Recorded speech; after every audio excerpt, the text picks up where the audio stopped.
going on, everybody, and welcome back to the Winner's Circle. As you can see, I am not alone. Part of the Winner's Circle here this season. Wanted to bring some winners on the podcast, have some winners weigh in on the season. So without further ado, I am joined here by the season 25 champ, the winner. Welcome back to the Winner's Circle, bro. Jag, what's going on, man? Thank you for joining. So much. Thank you for having me. It's an honor being back here. I know we're already having some good conversations earlier, and I'm excited to get into it.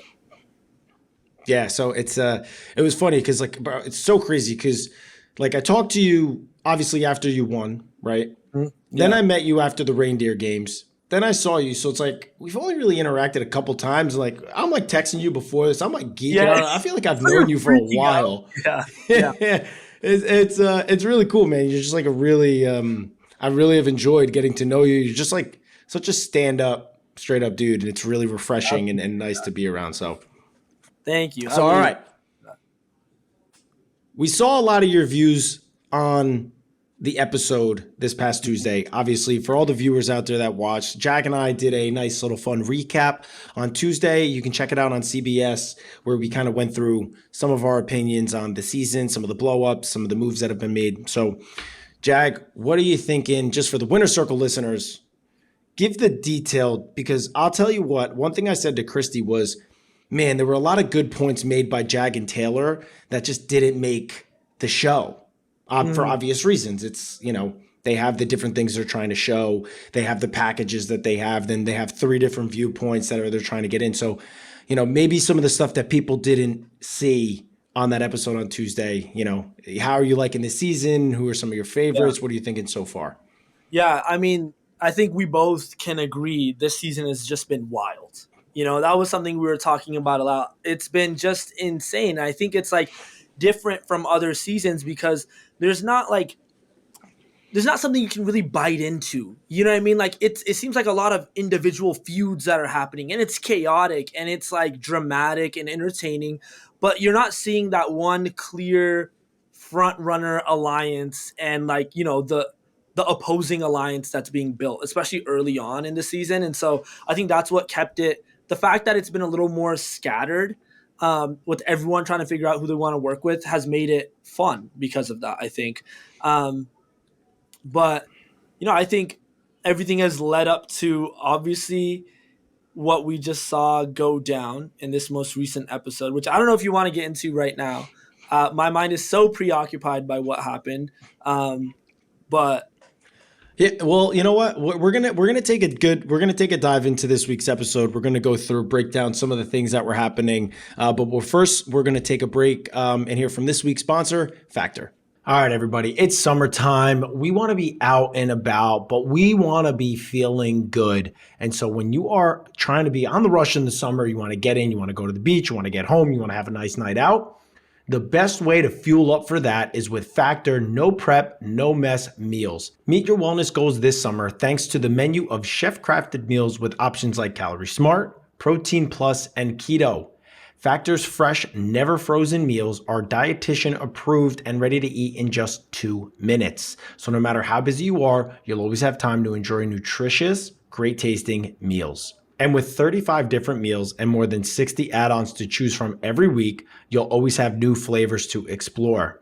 Make your day delicious from breakfast to dessert. Stay fueled with easy, nutritious options. We love Factor. Factor is so important for us. Christy and I, it's just days where cooking a meal seems tedious. Maybe we don't go to the grocery store. Having these quick and easy meals for the two of us, just a quick heat up and eat dinner is perfect. We eat them right on the couch when watching our favorite show. And so it's super simple, super easy, and the meals are great. I go for the Protein Plus option because I'm trying to gain up during the summertime and, kind of stack up through the winter. But these options are great. You can enjoy effortless support for your lifestyle and choose from 6 menu preferences to help you manage calories, maximize protein intake, avoid meat, or simply eat well balanced. And for the Winner's Circle listeners, you can head to factormeals.com/winnercircle50 and use code WinnerCircle50 to get 50% off your first box plus 20% off your next month. That's code WinnerCircle50 at factormeals.com BB26.com/winnercircle50 and you get 50% off your first box plus 20% off your next month while your subscription is active. We'd like to thank Factor for sponsoring this week's episode. We're going to jump back into it. All right, so we are back. So Jag, honestly, you're absolutely right. We can't shoo it off. This week was really crazy. I really want to go into it. I'm going to blow through some certain things because there's a lot of game to break down that happened in this most recent episode. So I'll just kind of fire it off. If there's anything that you want to, kind of touch on, Quinn has the deep fake HOH. He uses it. Everybody knows he uses it. I think mistake number one, I don't care whether you're nervous in the first HOH week and you don't want to be put on the block. That power is a power that should have never been told to a single person. I don't care if you thought somebody was going to save your life. That's a power, and I'll see how you feel about it. You don't tell anybody. You keep that one to yourself. I don't care how nervous you are in that first week. That's too powerful, where nobody needed to know that you weren't going to vote. You still got to walk into the diary room and act like you were voting. So it was like there was so much to that power. And I was like, Quinn, I think it was just nerves. He told Angela, then he tells Chemo, then it blows up in his face. So I think that power should have been null and void. Nobody should have known about that. And I'm sure you can relate to this as well. I think it probably stemmed from like this sense of like wanting someone you can trust or wanting some belonging, like in the house. You walk in, they're all strangers. You don't know who you can trust, and you really want to lock in with someone as soon as you can and like give yourself that sense of security, whether it's real or not.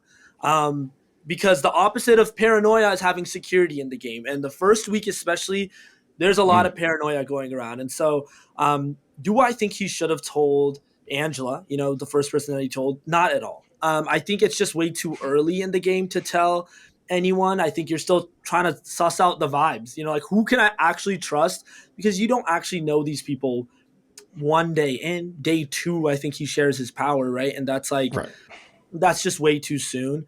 What I will say though is like a power, should he have shared it in general ever? That's where I might take the other side, where I think like a power like this is a good trust building tool. I think like to get even more out of the power than what it already is, which we know how powerful it is to share it with the people that you've gotten to know, that you want to build some loyalty with, that you want to go far in the game with. And now you can build that bridge. You're giving them that olive branch. You're saying like, hey, here's something that's really important to my game that I'm sharing with you and you only, and this should show you that I really trust you. But of course you shouldn't say that to everyone. Yeah. And that's coming from me. And like, look, I was invisible HOH during my season, right? I told everyone by the end of the week. That's what made sense for the moves that I was making. But I started it off that week telling just Matt and then also Bowie. That was my final tweet. And then as I was like, doing the chess moves of like, okay, I'm going to put up Blue and that's my target because she's a good competitor. Well, now I have to tell Corey in America because everyone knows it's either me or Corey that won. And so they'll know it's me the moment Blue goes up and I don't. You know what I mean? So it was like, all right, cool. Now I'm bringing them in. And then everything happened that week and I ended up blindsiding Corey in America. But that was the step-by-step process. For Quinn, that step-by-step looks a little different. It's like you kind of tell Angela before the big blow up and the meltdown and all the chaos, and then you have to live by that mistake. You live with it. Yeah, you live with it because early on, like and I want to say yours was a little bit further down the line. Way further. Like yours was a little deeper into the game, right? Yeah. So yours, and I remember when yours happened. I even said when we were covering it, I was like, "Ooh, I don't know that. I wish Jag wouldn't have told everybody." But I did feel you. I think you're 100% right with telling your closest, like Matt and Bowie were two people super close to you, and maybe at that point, if you're in a bigger alliance, just like you mentioned, but it's like Quinn did it super early. There wasn't an alliance solidified, and clearly it blew up in his face because in the first couple of days, everybody's nervous. You want to get a final two. I feel like everybody was like word vomiting to find a final two instead of like feeling it out. Like, did you feel like you word vomited to know Matt was your guy? Like Matt was Matt wasn't my guy until a little bit later on. We had a natural, like a deep connection, I was the first Right. to be sick on the show. He was the first deaf, hard of hearing house guest on the show. And so, we got to know each other, and we were in an alliance. We were already working together. But the first person I was locked in with was Riley. And obviously, like, she left really early, but, Matt and I stayed really close. And so Yeah. eventually we dialed in, came up with a name, and we're like, I really trust you. He really trusted me. And so we're like, let's go all the way to the end together. Like, we need to do this. Let's just lock it in now. Yeah, but it takes time, right? It's like I feel like even early on, like Derek and I were on the second day, and I'll never Yeah. forget it. And we kind of connected with each other, but then an action came after the fact, and there was an alliance forming. Derek was a part of it early, and I was still getting felt out. And Derek came to me and was like, "Yo, there's an alliance forming. I'm gonna get your back. I'm gonna make sure you're in this alliance." They're a little bit hesitant right now, but it was like just knowing Yeah. that information. I was like, "This is the guy." Like that's a big trust builder. And it's Yep. like these people just kind of were throwing stuff out there. But anyway, we'll move past. So Quinn has the deep fake, puts up Cedric, McKenzie, Tucker. How do you feel? I mean, now obviously, it's Terrible. we're Monday morning quarterbacking it, but Cedric nominating himself. What are you doing, dude? There I are mean, plenty of people that can be nominated, here's what it is, right? I think there's a right? couple terrible things that happen here on Quinn's deepfake, right? Obviously, people know that he's the HOH, so that's the first. So it sort of limits his options. Whereas if people didn't know, he kind of could have done what he wanted to. He puts up Tucker. Mm-hmm. I think that's a really terrible decision, and not even just Okay. like, oh, hindsight is 2020, of course, but we've seen the pattern, right? Tucker's been winning. He's won a veto. He's won two of the BBAI comps. That's a lot. You know what I mean? Having that many comp wins under your belt this early in the season, and so I think putting him on the block, that's a mistake. I think Cedric, volunteering to go up, that's a big risk, right? Like I'm not going to outright say like, oh, that's the dumbest move ever because, and it's not, I don't think it's a smart move, but I think it's a big risk, right? Like it's dumb if it doesn't work, but if Mm-hmm. it pays off, then you just accomplished it. Like you are reaping the rewards of that, right? If Cedric goes into that veto, beats Tucker, that is what he was willing to do, right? Like he's putting his game on the line and saying, I want Tucker out so bad that I'm willing to potentially be on the block come eviction night. And he had two opportunities to compete, and so you have to live with the decisions that you make in the house. Yeah, I think really what this comes down to for me was it just kind of showed the sloppiness of Quinn's game. Like Quinn was playing very sloppy. You don't get yourself into 1,000,001 alliances and have your hands in every single cookie jar only to then have to nominate people. Like he said it early on. He was like, I'm in an alliance with everybody in the house. That's why it was important for nobody to know about the deep fake, because when you are in that position where you're aligned with all of the house, you can't show your cards. So hence why he needed somebody to put themselves up and volunteer. It's almost like he was in that position because he put himself into all these alliances and then was like, uh-oh, I now have to nominate somebody because Angela won. I'll go on the block. So I have to, and I can't put Angela up. So it's almost like he was like, I have to put Tucker up. There's not an option. And so that's the problem when it's like you played, and it showed what that sloppiness early on and how it kind of came around to bite him in the butt, because he put himself in a position of, I now have to ask an alliance member, which one, we know how important that is. You can't vote. And now you have an alliance member on the block. And if they stay on the block, they can't vote. Yeah. So it was just like, it was poorly played by Quinn. It was not a good choice by Cedric. Obviously, it ultimately, ends in Cedric's demise. But I think it showed a little bit more about Quinn's sloppiness. And it kind of, he's doing all this yelling stuff in the diary room. I'm just like, dude, I was so happy to see this blow up in his face, if I'm being honest. I I was like, happy to see it blow up in his face. I was like, that's what you get, kid.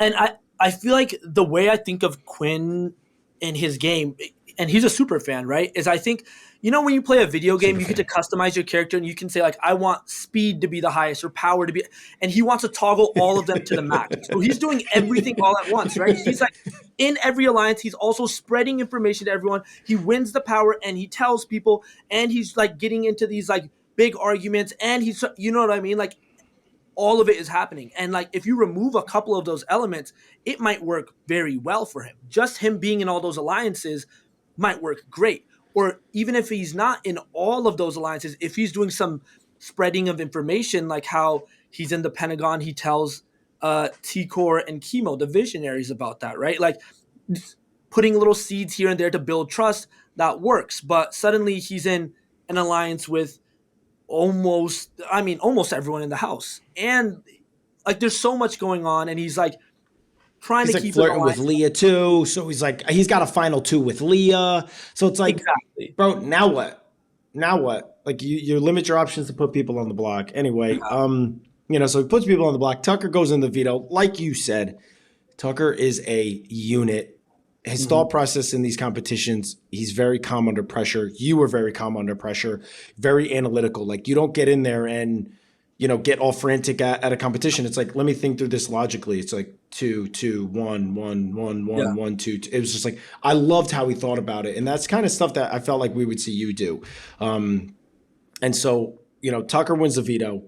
Now Rubina gets replaced, and this is where everything starts to get crazy because Quinn thinks he's doing this great thing, and hey, I'm going to put up Rubina, proximity to Tucker, send a message. What these people don't realize about the Big Brother game is just because you're in an alliance with numbers doesn't mean the numbers are satisfied. Big alliances have been blown up year in and year out. Every year, a big alliance is formed, and everybody's like, in theory, numbers, good. When you have 3 people or 2 people in an alliance that feel like they got brought in last minute, and now you're not talking to them on a weekly basis, and the alliance isn't cohesive, this is what you get. You played ahead of it, and you thought just, Big Brother numbers, it's going to get us through.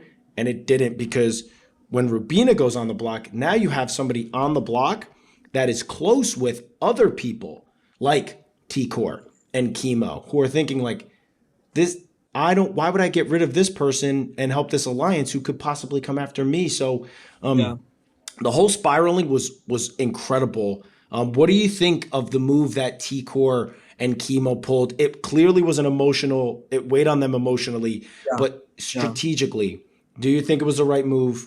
And do you think they executed it well? I mean, look, only time will tell if it's the right move. I think it depends a lot after the fact, and beforehand too. We saw that they are building this alliance with Tucker and Rubina and brought Brooklyn into it as well, right? The 5 points alliance.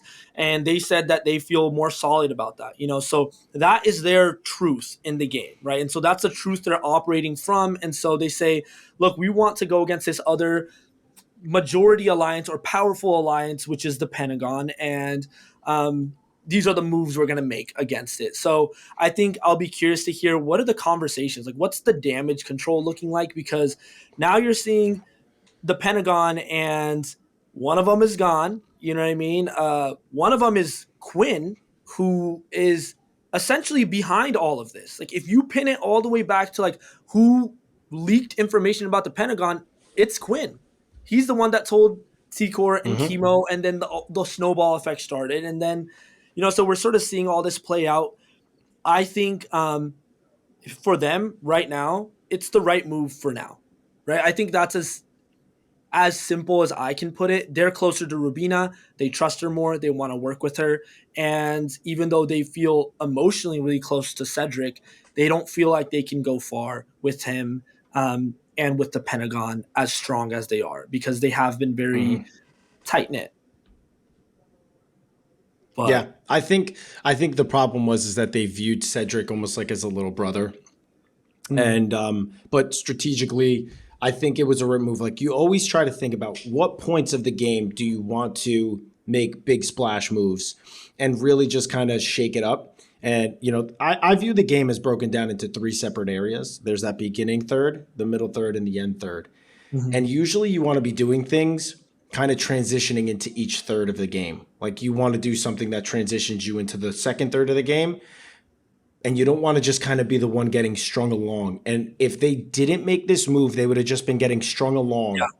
And then, you know, it would have just kind of went down the line of like Tucker maybe going home, McKenzie going home, maybe like Leah, maybe somebody from the Alliance going home on a rogue HOH. But if you want to solidify yourself as somebody who becomes like a mover and a shaker of the game, you do stuff like this.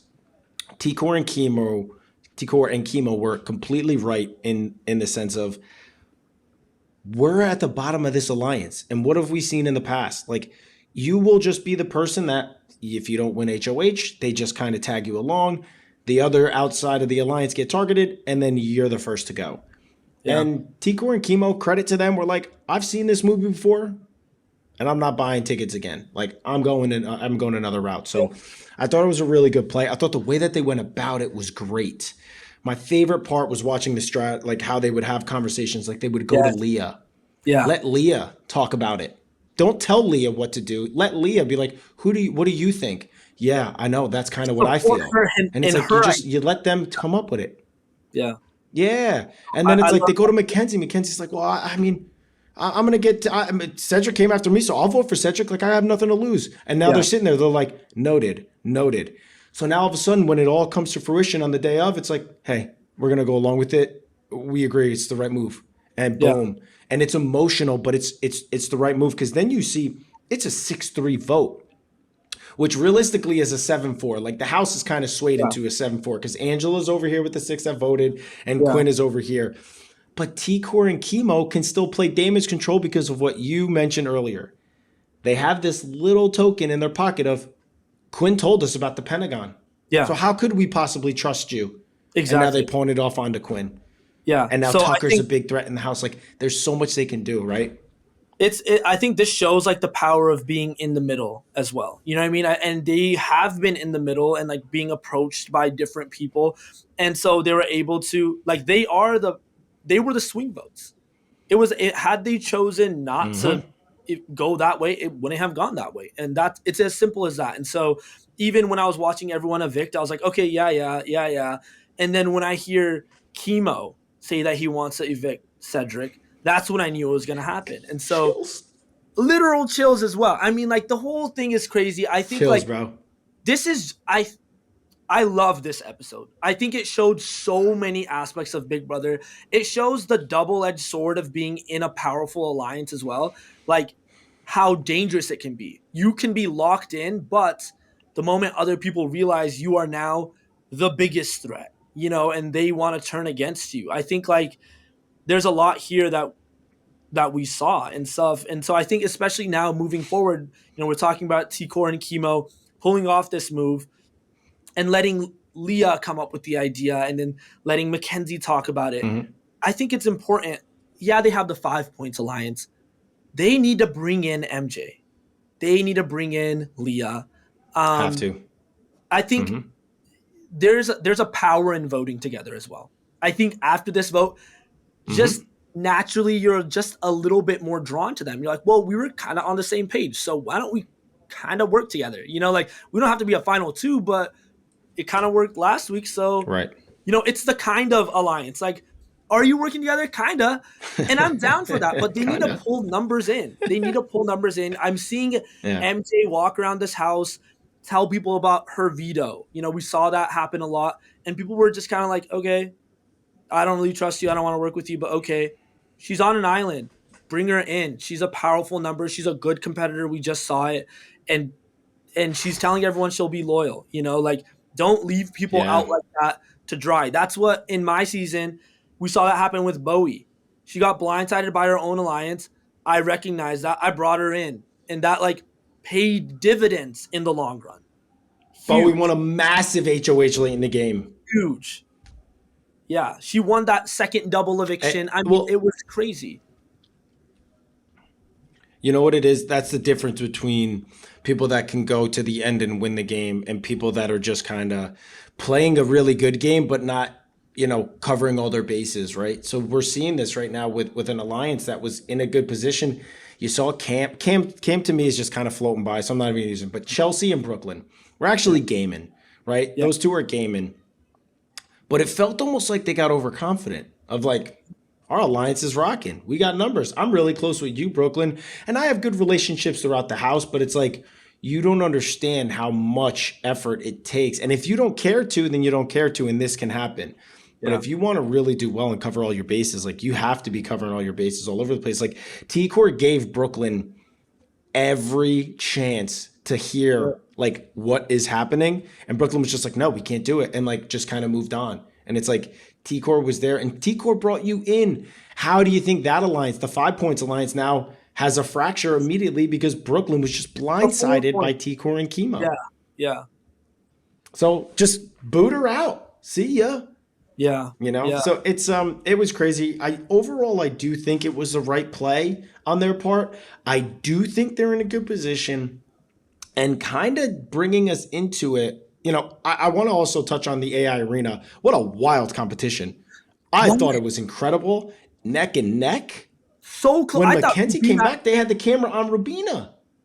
Rubina had one ball. I mean, this competition, I'm not joking. I was literally up at my screen, jumping up, and I was like, I wanted MJ to win simply to see like, well, what happens? Is there going to be a crazy blindside? Like, I just wanted it to happen, man. And you know You know this. what We it were was? It was texting like it was the while it's BB happening. Like, universe. And we were yes, literally texting in real time. The yeah, BB Universe, because like Angela won the HOH this week, and the BB Universe was like, we want to give you the chaos, but producers involved this deep fake HOH. So sorry, America, we yeah. didn't give you the chaos this week because of the deep fake, but we still got some Tucker. chaos. And then the Yeah, BB Universe goes, here you go. We're going to send Rubina and Cedric to the block. We're going to give McKenzie this last second photo finish win and put Rubina and Cedric on the block and see how the house goes. And we got what we paid for. Popcorn. I spilled the popcorn. I was with you, bro. Jumped up over. Mayhem. It was like great. I It was thought great. Loved Rubina every had, second of it. she gets the. I mean, like, I don't know. And you know what? It works out for her. She's still in the house. You know what I mean? But sometimes it's the difference. It's literally just like sprinting to hit your little button. Sometimes that is the difference. And you see Yeah. McKenzie do that. And I thought Rubina had it. And I was like, all right, well, shoot. Now we're just going to see McKenzie go home. And that's that, you know? But oh my I gosh. know, bro. That's exact. Jag, we had the same line of thinking. I was like, at first, I was like, dude, I was saying it to Chris, I'm like, Mackenzie's killing this. Then it's like they weren't showing Rubina. So then they cut to Rubina. Rubina has the same amount of balls up top. And then all of a sudden, Rubina starts slinging the balls off. Mm-hmm. And then she was just missing. And Mackenzie must have grabbed 5 silver balls and hit 5 balls in a row and I think then took literally, off. That's what I it think seemed like. McKenzie knew. Like, I think McKenzie just had the fire. She knew. She knew, right? I was like, why are you going one at a time, seeing if it hits or not? No, you just go berserk. I think in this case, like, you grab all of them, you just like go as fast as you can because they will hit. I promise you, Yeah. they will hit. And like, you do that and you just run to the button. You know what I mean? You got no time to waste in a competition Yeah. like that. It's live. It's supposed to be quick. Yeah. Insane. Man. It was a And now blast. it's the first time we saw, you know, Julie has been saying every week, hey, you have 90 seconds to discuss or make your pitch, and nothing has happened because the house has just been voting together and they know who's going to go home. This is the first time people are actually gaming hard. You know, we see T-Core and Chemo start to pull this off, and I'm not going to lie, I thought Rubina was going to go home. The way I see Brooklyn consoling Rubina, I'm like, oh, well, Brooklyn is in the 5 points, so I'm thinking they would want to tell her, but who knows? And then I see like T-Core and Chemo talking to Rubina, and even her speech, she's saying, you know, it's never too late, and my heart was just dropped. I was like, I wanted them to make a crazy move, you know, and Yeah. not because I want Cedric to go home. I I love Cedric in the game. I think he's a great guy. You know, I think Yeah. he's a Has great nothing to do kid. with Like, that. I love his energy. Yeah. I wanted him to go far, but it's just like, can they pull off this crazy move and like flip the house over on its head? Because that always makes for like pivotal points in the season. Like when you map out this entire season, what happened this week will be pivotal to whoever wins. Yeah. No, I could. Oh, dude, I think that's a great point. I think it was honestly for me. outside of double evictions, right?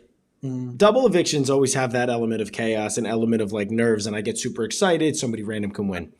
This was the most exciting normal eviction, and I'll cut it to like early in the season that I have seen in a very, very long time.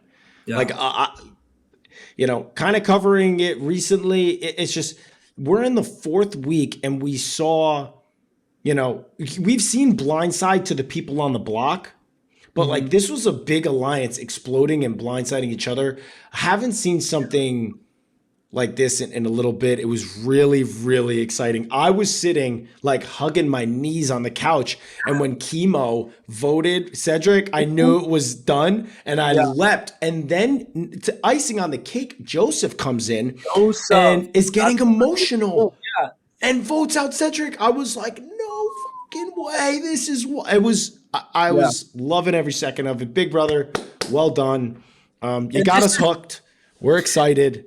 This is what it was all about. I think when they came up with the AI arena and the 90 seconds that you're supposed to talk beforehand, this is what they had envisioned. And this week is the first week we're seeing it come to life. And I just know everyone behind the scenes that's put in so much work. I know they were jumping up and down because this is an exciting episode. No matter whose side you're on, no matter if you're disappointed by what happened or excited, it's just like it's a good episode. Yeah, production was fired up. Well done, BB producers. They put this in play for. I think you're 100% right for this exact reason. They wanted things getting shaken up. They wanted it to get shaken up on eviction night. And what better way to do it than throw in a competition where there's 3 people and you don't know who's going to win, and then have 2 of those people end up on the block, and now a whole different set of conversations can happen. So it was really exciting. As we're kind of wrapping it up here. We both mentioned Chelsea and Brooklyn. We were like, they're in pretty good positions. I was big on Chelsea. Yeah. I still think there's a way for Chelsea to solidify herself if she just stays calm and composed in this situation. Like, yes, you got blindsided, but you can remain composed. You can relax. And if you get pissed off and take it personal, that's how you can end up out of the house. So I think Chelsea needs to really reevaluate and be like, wow, they just got me, but I see you right now, and I'm gonna wait. I'm gonna maybe go tail between my legs, and I'm gonna come back for you in another 3 weeks. Yeah. So I'm hoping Chelsea does that because I still think she's a gamer. I think it's never. What are you thinking at this point? I think like obviously we see a big power shift. I would say Brooklyn and Chelsea, and I mean all of the Pentagon was in a better position last week than this week. Purely numbers, and now everything blew up on them. It's never over till it's over, right? So there is an opportunity, right? Chelsea or Cam or Brooklyn are the people that are on the other side of the vote. Does that mean that everyone's going to target them all of a sudden? Not necessarily, unless they keep themselves in that position, right? Who is Tucker wanting to go against? Probably Quinn still, and I think there's a lot of heat that Quinn can still take coming out of this. Chelsea might be like, hey, well, yeah, I had this alliance, and that's who I was loyal to, and I stayed loyal. Whereas you have Quinn, who was in this alliance, and he's in one with you, and he's in one with so who's more loyal? Who would you rather have as an ally at the end of the day? You can really spin all of these things to be like, look, this is just the alliance that I had. It's nothing against you, and I chose to not spill it to anyone. And that's the type of player that I am. And so someone might see that and say, that's a good ally to have. So I think the best thing, there's the icing on top. Now you have chocolate covered strawberries on top, which is now we're going into the wall comp. Going into the wall that's comp where I was just going next. After a blindside, a huge blindside on an alliance that was so locked in, I cannot wait. That's so exciting. And not to mention, Jag, everybody competes. Quinn competes. Angela, Angela's. We're going to be what everybody gets to compete this week. Yes. And so it's really exciting. It's going to be like, how bad do you want it? Like, this is a pivotal HOH for this season. You can Yeah. win this HOH and really solidify your game. For what I mentioned earlier, there's 3 thirds. This second third can really be determined by the winner of this HOH, and you can really solidify as this house is shaken up and there's a lot of chaos happening. You can solidify structure, you can solidify an alliance that carries you into that final third of the game. You need to get through these next 4 weeks. And this HOH is going to be a pivotal moment for somebody's game. Absolutely. Wall comp. I know there's easy picks. Who do you think is going to pull through? Look, I'm thinking we're gonna see a girl win the wall comp, and I'm thinking it might be maybe it's someone like Brooklyn. I don't know. I'm just like kind of going out there like random pick. Who knows? I'm just thinking like what is something chaotic? Like I feel like the Pentagon, someone in there has to win. That's probably how they feel. So I'm throwing out random names. You know what I mean? I think I don't think it's going to be Brooklyn. I think McKenzie could win it. Yeah. I think Tucker.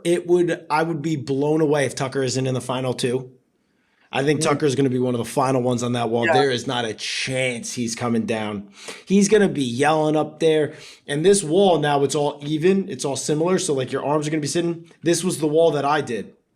And I just know like Tucker's more lean than I am. Yeah. And he's just and I stayed up there for a while. I think Tucker is like kind of like a Tyler Crispin. Yeah. And I think he's going to be up there for a long time. It's going to be tough to beat Tucker because Cam is that like big muscular guy. Those guys don't do well on the wall. Yeah. I think, obviously, so it's like, easy pick. Like, of course, I think Tucker will do well. I would say that regardless of what competition. Who do you want? Yeah, I see what you're saying. You're saying who you want to win to see kind of what plays out. Right. I'm like sort of saying like what's like the chaos pick? Like who do I think needs to win it? And I think someone from the Pentagon feels they might need to win it.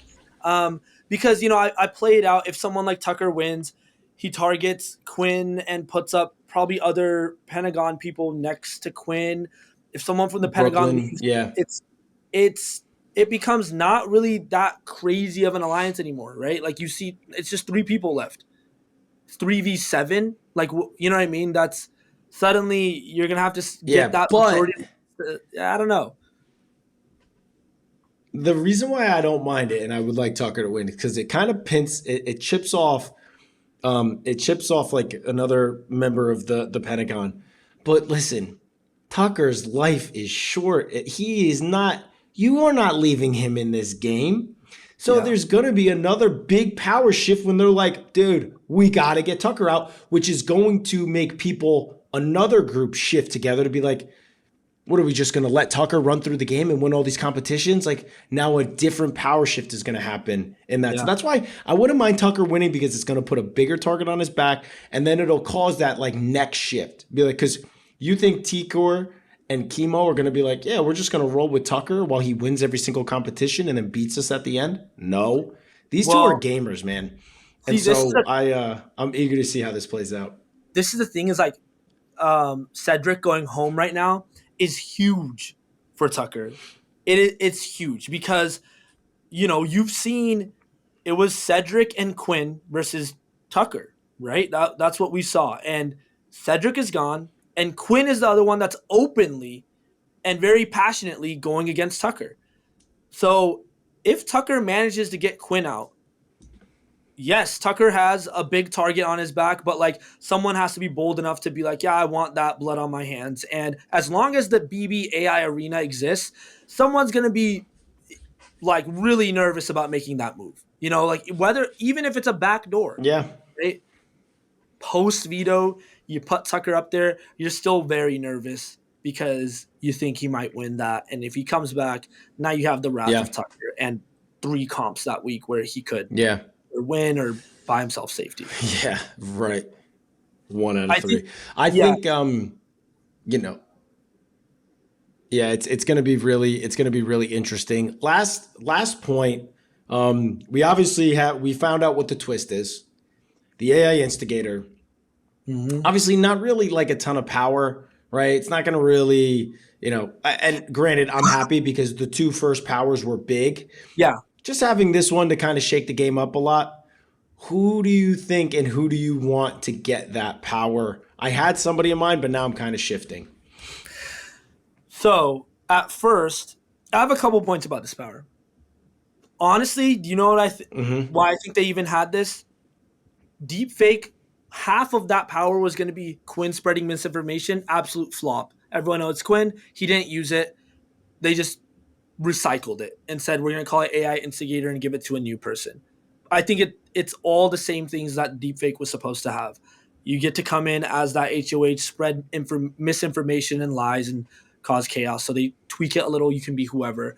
Who I want to get it is someone that I was thinking like someone that knows about the Pentagon and knows about all these secrets, maybe has been like in the ears and like knows That's what I was thinking. what's going on, and they can sort of just like start spreading it, where now Pentagon might be like, well, what, how does someone know about the Pentagon? Who leaked it? Right? And then like, and maybe I'll tell you where my votes are going. Yeah. So that's T-Core or what chemo. Yeah. T-Core or chemo. Like everything you just described, they know. And Quinn will be like, uh-oh, that's coming out. That came from me. It's like, and then it's like, it makes him think, oh man, they sold this for me. At first I wanted Tucker. Now I want T-Core and chemo. I think the thing about Tucker is like, he is instigative enough as is.